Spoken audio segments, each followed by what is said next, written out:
សួស្តីមកកាន់ខេត្តមួយនេះប្រទេសវៀតណាមនេះកំពុងជិះឡានអង្គុយចុះពីសន្តាគារដែលខាងធួគេរៀបចំឲ្យគេនៅសន្តាគារកាច់បានមួយយប់មកដល់យប់មិញយប់ពេកចឹងអត់បានថតទេសភាពឥឡូវចុះទៅវិញហ្នឹងបានថតទេសភាពមាត់សមុទ្រស្អាតដែរសន្តាគារគេនៅជាប់មាត់សមុទ្រ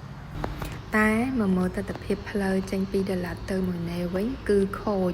គេកំពុងជួសជុលធ្វើថ្មីអញ្ចឹងផ្លូវគឺពិបាកហើយរលាក់ចម្ងាយផ្លូវចេញពីដាឡាទៅមួយណេជាង150គីឡូចំណាយពេល4ម៉ោងទៅ4ម៉ោងកន្លះចឹងមានអារម្មណ៍ថាហត់នឿយក្នុងការជិះវាចំណាយពេលយូរក៏ប៉ុន្តែបើយើងក៏លេចមើលទៅទស្សនវិជ្ជាតាមសងខាងផ្លូវគឺជាជួរភ្នំពណ៌បៃតងស្រស់ស្អាតត្រជាក់ចិត្តត្រជាក់អារម្មណ៍បើសិនជាផ្លូវអត់ខូចគួរតែចំណាយពេលទៅលេងម្ដងហើយឃើញវាខ្សាច់មានដើមឈើនេះគឺយើងដល់ទឹកដីមួយណេហើយមួយណេគឺជាខេត្តដែលជាប់នឹងមាត់សមុទ្រចឹងមានវាខ្សាច់ខាងធូក៏រៀបចំឲ្យយើងទៅជិះឡានថតរូបលេងលើវាខ្សាច់ដែរឃើញកង្ហារតាមដងផ្លូវនេះកង្ហារធំហ្នឹងគឺជាកង្ហារខ្យល់ដែលគេផលិតវារីអគ្គិសនីចឹងប្រទេសវៀតណាមគឺអគ្គិសនីទាំងអស់គ្រប់គ្រងដោយរដ្ឋអត់មានផ្ដាច់ឲ្យតែឯកជនអីទេហើយអគ្គិសនីខាងវៀតណាមគឺតម្លៃធូរក្នុង1គីឡូប្រហែលជា2000ដុងប្រហែលនឹង300ខ្មែរយើងជាងចឹងប្រទេសគេនៅពេលដែលគេចង់ឲ្យប្រជាជនទៅរស់នៅកន្លែងណាចឹងខាងរដ្ឋគេនឹងអូសបណ្ដាញអគ្គិសនីនិងប្រព័ន្ធទឹកឲ្យប្រតិផ្លូវទៅដើម្បីឲ្យប្រជាជនគេទៅរស់នៅបានច្រើន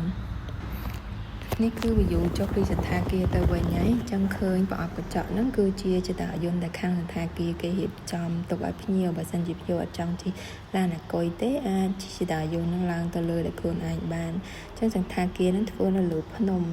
ចឹងវាថា view គេមើលមកសមុទ្រកប់សេរី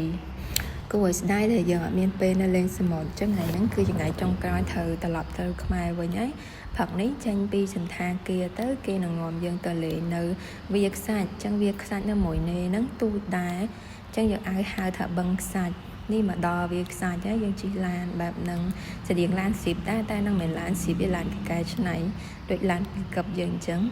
ជិះលេងតាមវាខ្សាច់ហ្នឹងហើយយើងតង់ទី1គឺថតរូបនៅលើវាខ្សាច់ហ្នឹងទៅហើយតង់ទី2ហ្នឹងគេឲ្យចុះទៅចិត្តនឹងមាត់ទឹកនេះមានកង្ហារដែលឃើញកង្ហារធំគេធ្វើវារីអគ្គិសនីហ្នឹងអញ្ចឹងយើងចុះដើរថតរូបលេងមកទទួលទៅហើយទៅនេះគឺទៅពេលព្រឹកក្នុងម៉ោង9អញ្ចឹងអាកាសធាតុពេលព្រឹកហ្នឹងក៏ចាប់ផ្ដើមរៀងក្តៅដែរដោយសារមួយនេះនៅជាប់មាត់សមុទ្រមានវាខ្សាច់អញ្ចឹងយើងទៅលេងពេលថ្ងៃអត់បាននេះក្តៅខ្លាំងណាចឹងមានតែលេងពេលព្រឹកហើយនឹងលេងពេលល្ងាចទេដែលអាចចុះថតរូបលើវាខ្សាច់បានចឹងមក voice over នេះចង់ប្រាប់ថាបើសិនជាអ្នកណាមានបំណងទៅលេងដាឡាត់នឹងចេញពីដាឡាត់ទៅលេងមួយណេកុំទាន់អានទៅអីបើសិនជាមានប៉ាម៉ាក់អីចង់ទៅលេងព្រោះផ្លូវឥឡូវពងធ្វើចឹងពិបាកហើយជិះយូរមានអារម្មណ៍ថាហត់នឿយណាបើសិនជាចង់គាត់ឲ្យគាត់ទៅលេងចាំ2ឆ្នាំអីទៀតគេធ្វើផ្លូវឲ្យស្រួលអញ្ចឹងយើងអត់ចំណាយពេលយូរហើយខ្ញុំទៅហ្នឹងក៏មានបញ្ហាឡានដែលសារពេលយើងចុះពីភ្នំយើងត្រូវអមប្រាំងរហូតដល់ពេលវ៉ាអឺនឹងឡានមួយទៀតទៅជាន់ប្រាំងខ្លាំងពេកឡើងឈាមឡានសំណាងណាអត់មានបញ្ហាអីយើងគ្រាន់តែចាំឲ្យឡានត្រជាក់ហើយចេញដំណើរទៅទៀត